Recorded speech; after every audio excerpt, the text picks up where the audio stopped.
Good evening, dear listeners. The night draws in. Are you sitting comfortably? Then I'll begin. Happy Halloween, everyone. Please enjoy this unsettling tale of unusual happenings. The Music of Erich Zann by H.P. Lovecraft. I have examined maps of the city with greatest care, yet have never again found the Rue d'Orsay. These maps have not been modern maps alone, for I know that names change. I have, on the contrary, delved deep into all the antiquities of the place, and have personally explored every region, of whatever name, which could possibly answer to the street I knew as the Rue d'Orsay.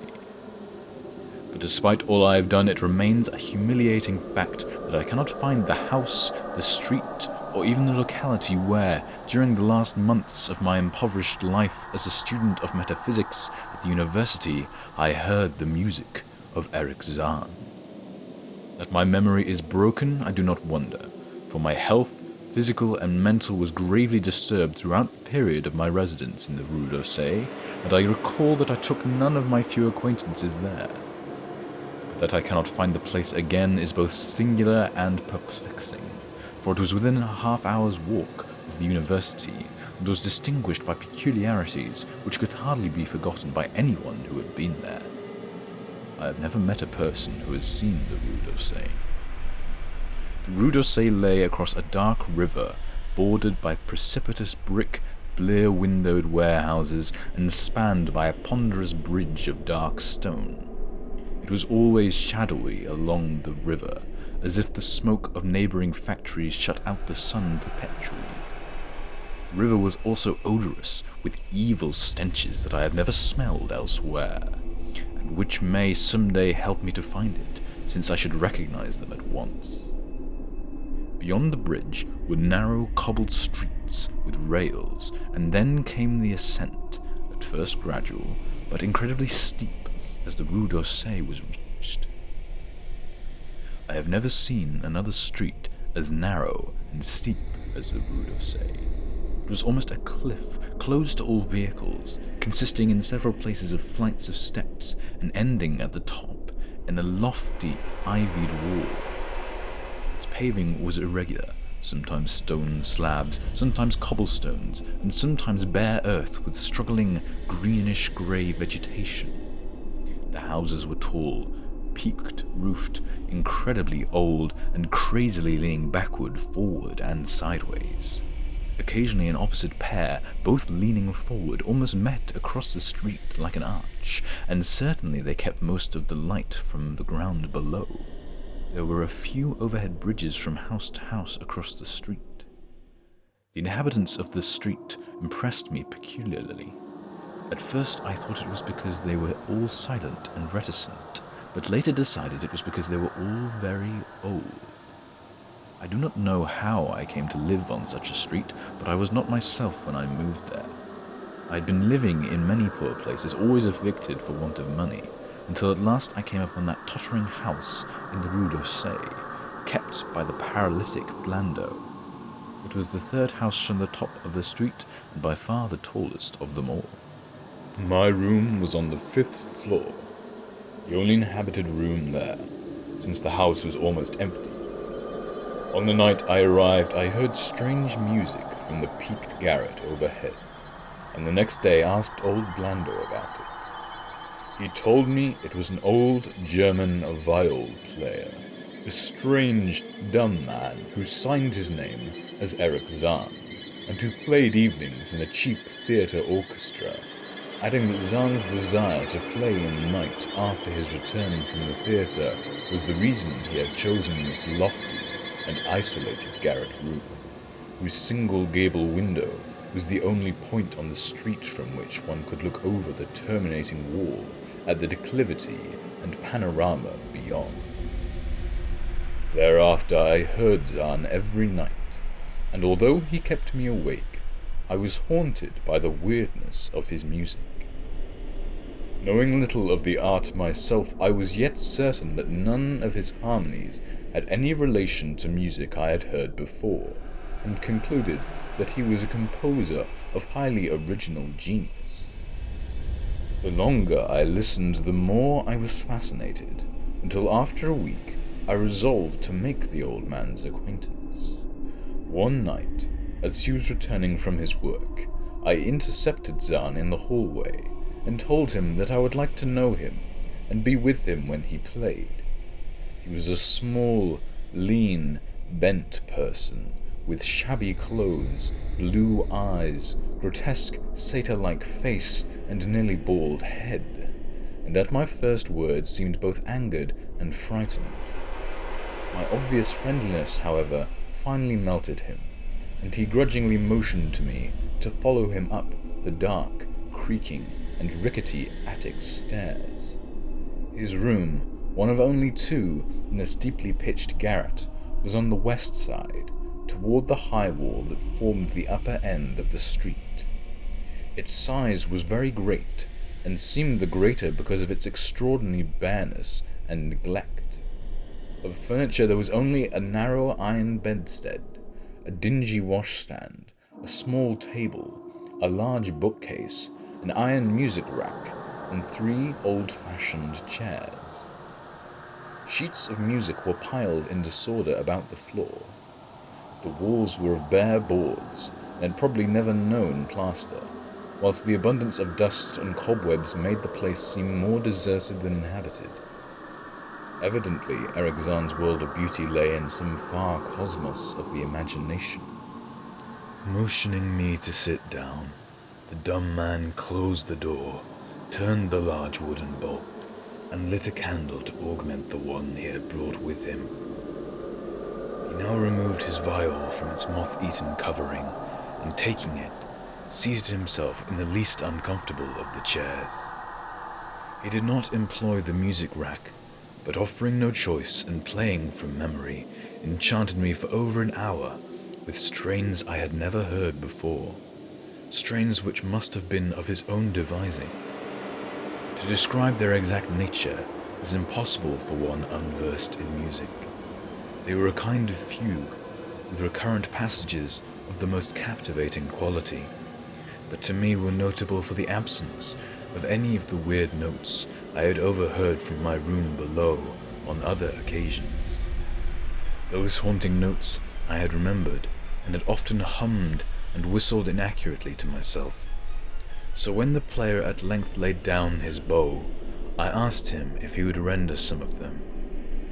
As I began my request, the wrinkled, satyr-like face lost the bored placidity it had possessed during the playing, and seemed to show the same curious mixture of anger and fright which I had noticed when first I accosted the old man.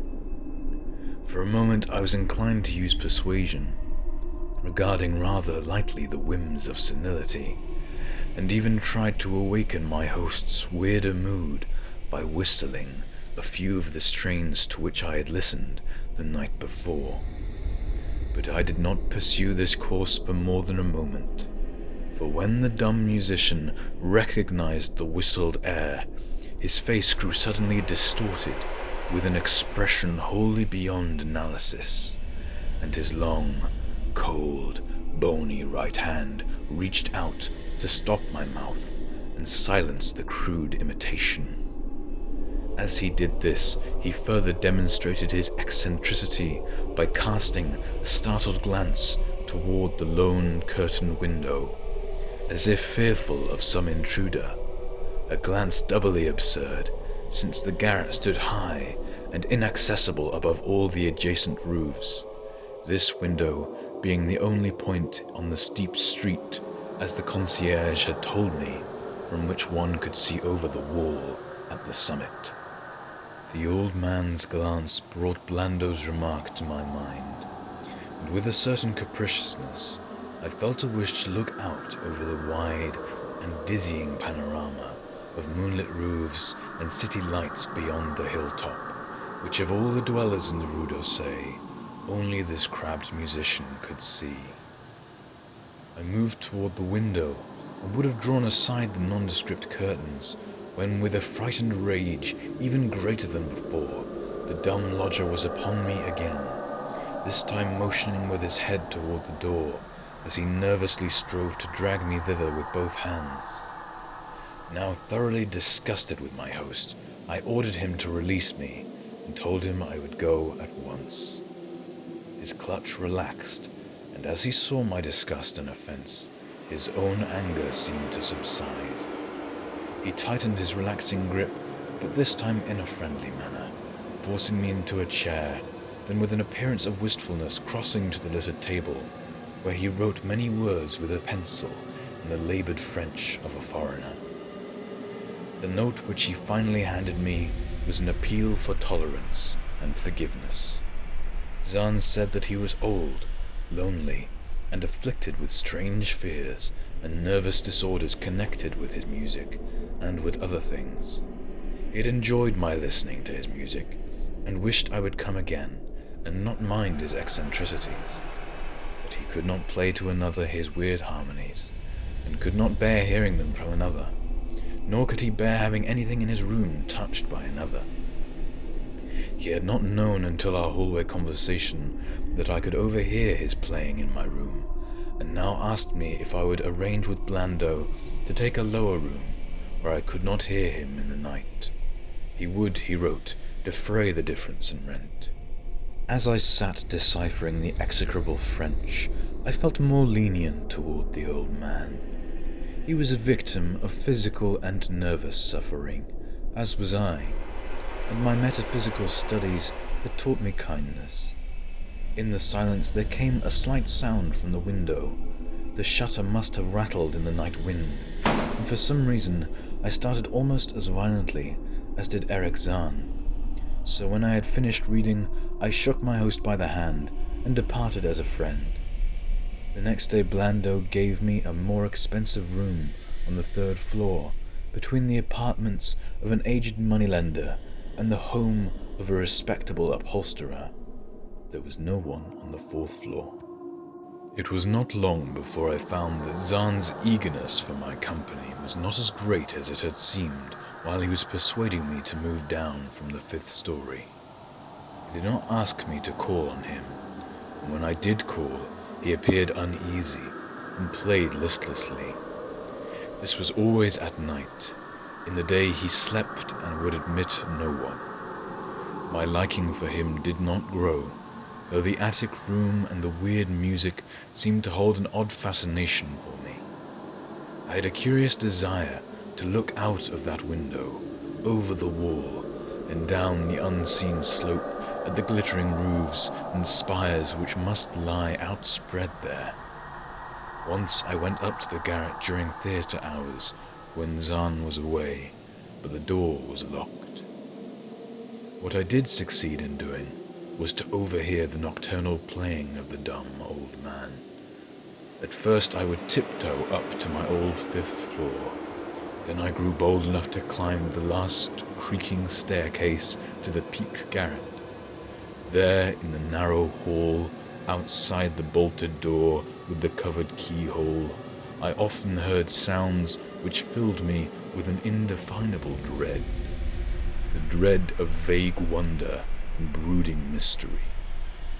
It was not that the sounds were hideous, for they were not, but that they held vibrations suggesting nothing on this globe of earth, and that at certain intervals they assumed a symphonic quality, which I could hardly conceive as produced by one player. Certainly Erich Zann was a genius of wild power. As the weeks passed, the playing grew wilder, whilst the old musician acquired an increasing haggardness and furtiveness pitiful to behold. He now refused to admit me at any time, and shunned me whenever we met on the stairs. Then, one night, as I listened at the door, I heard the shrieking viols swell into a chaotic babble of sound, a pandemonium which would have led me to doubt my own shaking sanity had there not come from behind that barred portal a piteous proof that the horror was real, the awful, inarticulate cry which only a mute can utter, and which rises only in moments of the most terrible fear or anguish. I knocked repeatedly at the door, but received no response. Afterward I waited in the black hallway, shivering with cold and fear, till I heard the poor musician's feeble effort to rise from the floor by the aid of a chair. Believing him just conscious after a fainting fit, I renewed my rapping, at the same time calling out my name reassuringly. I heard Zann stumble to the window and close both shutter and sash, then stumble to the door, which he falteringly unfastened to admit me. This time his delight at having me present was real, for his distorted face gleamed with relief, while he clutched at my coat as a child clutches at its mother's skirts. Shaking pathetically, the old man forced me into a chair, whilst he sank into another, beside which his viol and bow lay carelessly on the floor. He sat for some time inactive, nodding oddly, but having a paradoxical suggestion of intense and frightened listening. Subsequently, he seemed to be satisfied, and crossing to a chair by the table, wrote a brief note, handed it to me, and returned to the table, where he began to write rapidly and incessantly. The note implored me in the name of mercy, and for the sake of my own curiosity, to wait where I was, while he prepared a full account in German of all the marvels and terrors which beset him. I waited, and the dumb man's pencil flew. It was perhaps an hour later, while I still waited, and while the old musician's feverishly written sheets still continued to pile up, that I saw Zann start as from the hint of a horrible shock. Unmistakably he was looking at the curtained window and listening shudderingly. Then I half fancied I heard a sound myself, though it was not a horrible sound, but rather an exquisitely low and infinitely distant musical note, suggesting a player in one of the neighboring houses, or in some abode beyond the lofty wall over which I had never been able to look. Upon Zann the effect was terrible, for dropping his pencil suddenly he rose, seized his viol, and commenced to rend the night with the wildest playing I had ever heard from his bow, save when listening at the barred door. It would be useless to describe the playing of Erich Zann on that dreadful night. It was more horrible than anything I had ever overheard, because I could now see the expression of his face, and could realize that this time the motive was stark fear. He was trying to make a noise, to ward something off or drown something out. What I could not imagine, awesome though I felt it must be. The playing grew fantastic, delirious, and hysterical, yet kept to the last the qualities of supreme genius which I knew this strange old man possessed. I recognized the air. It was a wild Hungarian dance, popular in the theatres, and I reflected for a moment that this was the first time I had ever heard Zann play the work of another composer. Louder and louder, wilder and wilder, mounted the shrieking and whining of that desperate viol. The player was dripping with an uncanny perspiration and twisted like a monkey, always looking frantically at the curtained window. In his frenzied strains I could almost see shadowy satyrs and bacchanals dancing and whirling insanely through seething abysses of clouds and smoke and lightning. And then I thought I heard a shriller, steadier note that was not from the viol, a calm, deliberate, purposeful, mocking note from far away in the west. At this juncture the shutter began to rattle in a howling night wind which had sprung up outside, as if in answer to the mad playing within. Zann's screaming viol now outdid itself, emitting sounds I had never thought a viol could emit. The shutter rattled more loudly, unfastened, and commenced slamming against the window. Then the glass broke shiveringly under the persistent impacts, and the chill wind rushed in, making the candles sputter and rustling the sheets of paper on the table where Zann had begun to write out his horrible secret. I looked at Zann and saw that he was past conscious observation. His blue eyes were bulging, glassy and sightless, and the frantic playing had become a blind, mechanical, unrecognizable orgy that no pen could even suggest. A sudden gust, stronger than the others, caught up the manuscript and bore it toward the window. I followed the flying sheets in desperation, but they were gone before I reached the demolished panes. Then I remembered my old wish to gaze from this window, the only window in the Rue d'Orsay from which one might see the slope beyond the wall and the city outspread beneath. Very dark, but the city's lights always burned, and I expected to see them there amidst the rain and wind. Yet when I looked from that highest of all gable windows, looked while the candles sputtered and the insane viol howled with the night wind, I saw no city spread below, and no friendly lights gleaming from remembered streets, but only the blackness of space illimitable. Unimagined space, alive with motion and music, and having no semblance to anything on earth. As I stood there, looking in terror, the wind blew out both the candles in that ancient peaked garret, leaving me in the savage and impenetrable darkness, with chaos and pandemonium before me, and the demon madness of that night-baying viol behind me. I staggered back in the dark, without the means of striking a light, crashing against the table, overturning a chair, and finally groping my way to the place where the blackness screamed with shocking music. To save myself and Erich Zann, I could at least try, whatever the powers opposed to me. Once I thought some chill thing brushed me, I screamed, but my scream could not be heard above that hideous viol. Suddenly, out of the blackness, the madly sawing bow struck me, and I knew I was close to the player. I felt a head touch the back of Zann's chair, and then found and shook his shoulder in an effort to bring him to his senses. He did not respond, and still the viol shrieked on without slackening. I moved my hand to his head, whose mechanical nodding I was able to stop, and shouted in his ear that we must both flee from the unknown things of the night. But he neither answered me nor abated the frenzy of his unutterable music, while all through the garret strange currents of wind seemed to dance in the darkness and babble. When my hand touched his ear, I shuddered, though I knew not why.